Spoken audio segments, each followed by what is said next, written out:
How you start your day is how you live your life. Hi, I'm Donna, a nanny transformed by God through motherhood.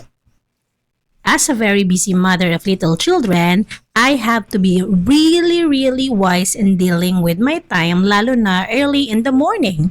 I always make sure that I start my day right, so the rest of the day will follow. Now, when I say right, I mean you start it with yourself kasi you cannot fill others' cup if yours is empty.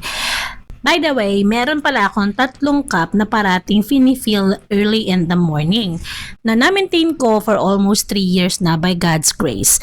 Yung first cup is ang aking spiritual cup. Second is mental cup and intellectual cup.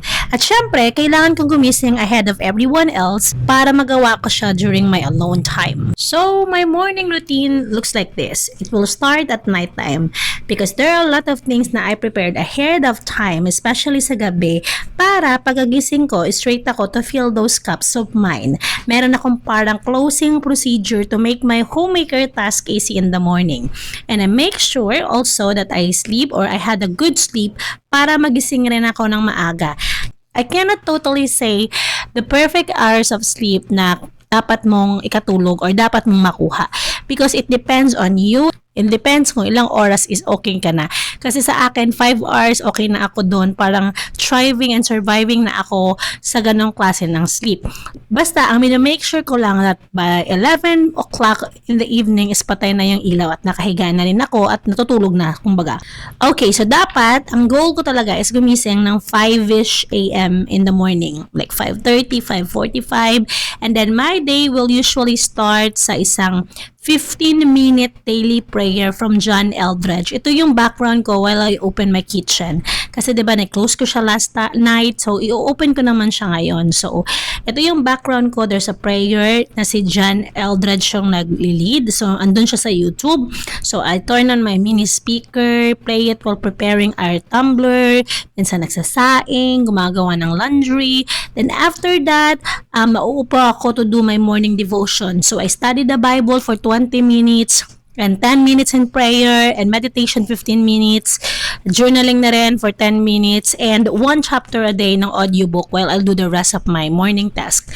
And yes, by that, I know all the exact time kasi meron talaga akong digital timer na katabi to remind me to be focused during any of those tasks. And ayoko rin naman mag-consume more than those allotted time kasi ang dami ko pa rin gagawin afterwards. In short, I just need 2 hours every single day, every morning for me to prepare myself spiritually and mentally and intellectually. At pag every TTHS naman ay nagwo-walking din ako for 30 minutes around neighborhood lang naman. Kahit papaano ay makalabas ako ng bahay at makapag-walking na rin. Now, to be honest, it wasn't an easy start kasi nasanay ako na wala akong ganitong morning routine na pagagising ko, I just grab my phone and scroll paulit-ulit.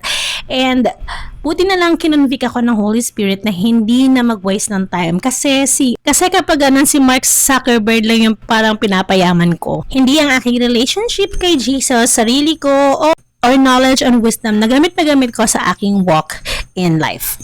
By the way, if you like this kind of content, please subscribe para ma-update kayo if may bago tayong pag-uusapan. Paki-share na lang din sa iba, baka ito kasi yung kailangan nilang marinig nila today. And once again, I'm not telling that I am right, that my routine is perfect and you have to copy me. But I am swearing sa byproduct ng morning routine na ito. Kasi alam mo, yung ginagawa mo is very good for you and for your living soul.